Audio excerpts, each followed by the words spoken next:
chapter 147 to 148.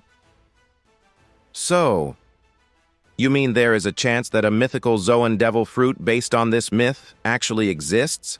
Reiki asked Amon with a face filled with disbelief. With the morning wind caressing his black hair, Amon nodded.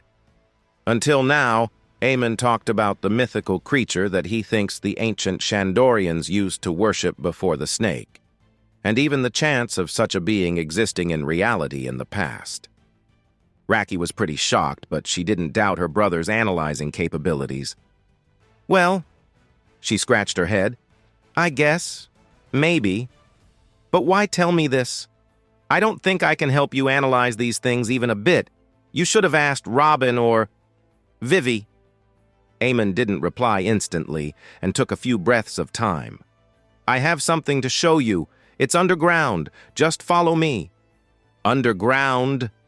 Amon then jumped from a high point in the sky, falling directly towards the City of Gold. He plans to reveal the existence of the AI to the high-rank and trusty people, especially the Burkhans and Shandians, since he plans to take them to the underground and help them unlock their wings. So it didn't matter if Rocky was meeting Seraph a few days before everyone. Fwah! Amon's wings formed out of nowhere as he flew down while grabbing Rocky by her collar. Meanwhile, things weren't so peaceful in Amazon Lily. 10 marine ships were surrounding the island, with only a single pirate ship blocking them from invading it. On one of the marine ships, an old lady was standing in its deck with a mic close to her mouth.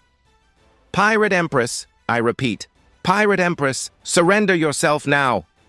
A loud mic voice came from a marine ship and reached all of the islands.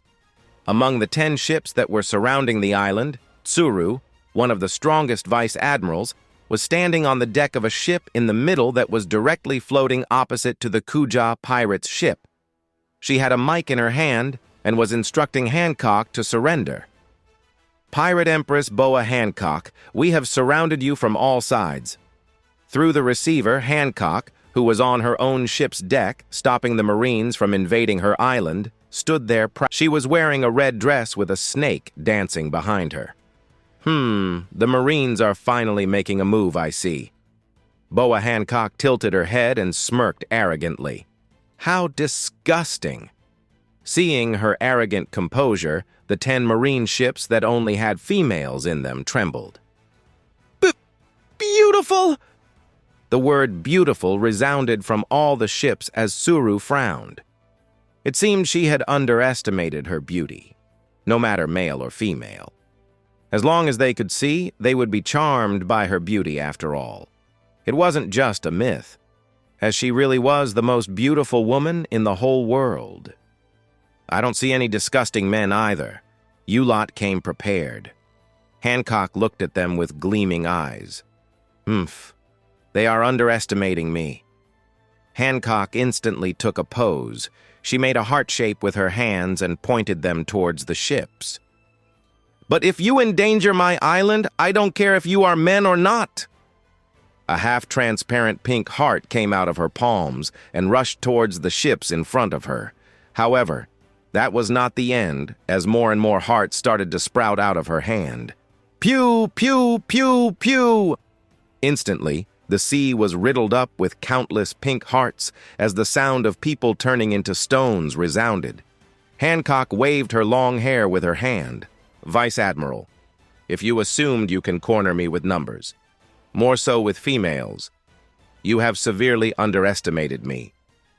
Tsuru took a puff from her cigarette and threw it in the sea. It does seem you are right, she said while looking at the other ships. People within them had already become stones. Only her ship was left from getting demolished by Hancock's pink heart beam. However, Hancock didn't plan to let this stay a fact for long. She again shot her beams, this time targeting the ship Tsuru was in. Meanwhile, Amon and Rocky entered the massive golden architecture in the middle of the city. It was morning, so there weren't many eyes on them except for a few guards. Rocky was very intrigued by this situation. We are going underground. Does Bro have some kind of the secret base under the city? Oh, how exciting!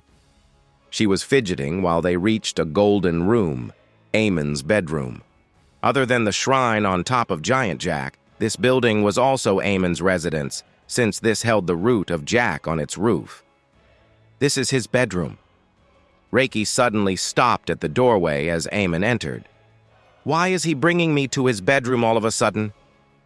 Wait, could it be? Reiki's body trembled as she gulped her saliva. She took a deep breath and raised her hands towards her jacket's chain. Brother! Amon looked behind after hearing her call. She was slowly taking off her jacket. Although this is sudden since it's you, I don't mind. Shut up. Amon stopped her midway and walked away. While Rocky froze on her spot, Amon turned around and went toward his closet. Creak. After messing with the insides of the closet, it suddenly shook and opened itself in front of Rocky and Amon, showing a way to the other side.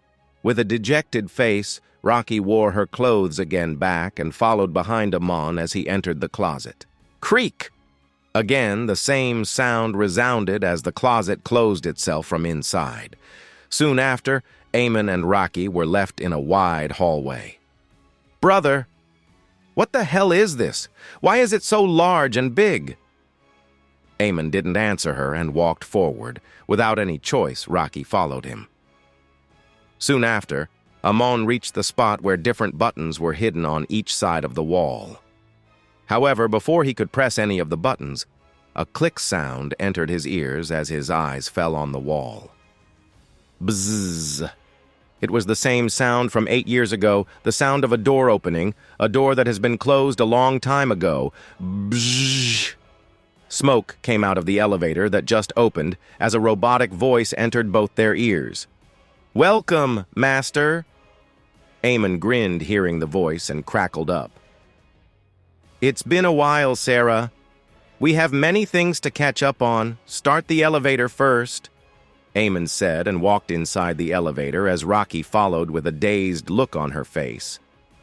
Amon slipped his hands in his pocket and touched the glass tube in his pocket. It had the blood of Hiyori in it. It is finally time, huh? Amazon Lily's outskirts. Pew, pew, pew, pew! Hancock's beams went ahead towards Trusu's ship. However, the Marines in the ship jumped in unison in the air and dodged the beams. Everyone on this ship was an elite, even among the Marines, as they were trained by Tsuru herself. However, Tsuru stood in her spot without moving. Voom! The beams soon went through her body, but she didn't turn into stone. While Hancock's eyes grew, she chuckled lightly. Little girl, I am too old for your beams to take effect on me. I did underestimate you first, but not anymore. Tsuru put pressure on her legs and jumped in the air using Geppo. I want to finish this job fast. Tsuru clasped her hands together and released a shockwave through the air. Boa Hancock covered her hands in armament and slapped the beam away. Weak. Saying this, Hancock jumped in the air instantly, as Tsuru did the same. Flying mid-air, she went for a kick in the face of Tsuru. Bam!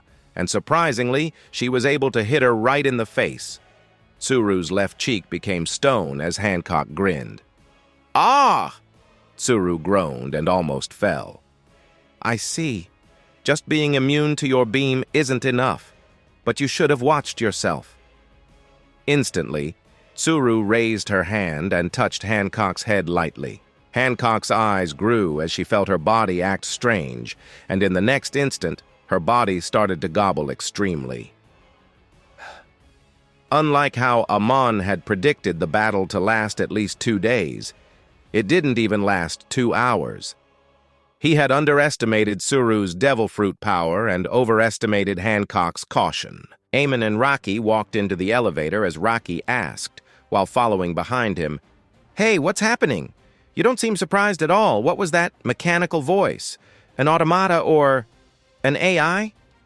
Rocky's eyes suddenly grew as she realized that it did seem like an AI. But how can something so high-tech that even those people on the moon rarely possess be underground in Shandora? Broth. I will explain later. Just go with the flow for now, Amon said, pressing Rocky's shoulder lightly. Okay. Rocky nodded lightly. Soon after, the elevator reached many hundred meters below the golden architecture and stopped, opening itself in front of Amon and Rocky. Shh. With a gust of smoke, the elevator opened, but this time there wasn't any poisonous mist. Amon chuckled, seeing this. Wow! Are you perhaps trying to appear considerate, Seraph? The AI stayed silent. Amon walked through the door of the elevator and stood in the open space of the Shandora Hall. It was, like before, huge and beautiful. Looking at all the weapons around, Amon couldn't hide his excitement. He smiled brightly. Soon, this will all be mine. My army will be the strongest. None of the Emperor's army would be my match, Amon thought. Whoa. Reiki, too, was surprised to see the futuristic equipment and weapons. Although she had seen much better things on the moon, she could tell a small sum of equipment here was better than the moon's. But what caught her attention the most was the supercomputer in the middle of the hall. I was right. It's an AI. Guns, invisible robes, daily accessories, laser lights, cars, even tanks. There was everything Rocky could imagine. But the AI was the most exciting thing to her. She whistled and stared at the many cameras around her. So advanced. Something so cool existed here under Shandora, Reiki exclaimed in surprise. Rocky took steps back as she felt something off with her hockey. Suddenly, the floor separated and two chairs popped out in front of them from the void below. Please sit down and relax your nerves. Amon walked past the small chairs, going towards and sitting on the soft, luxurious seat in front of the monitor. Sarah, are you treating me like an outsider now? What's up with those small, squirmy chairs? Amon said with a grin.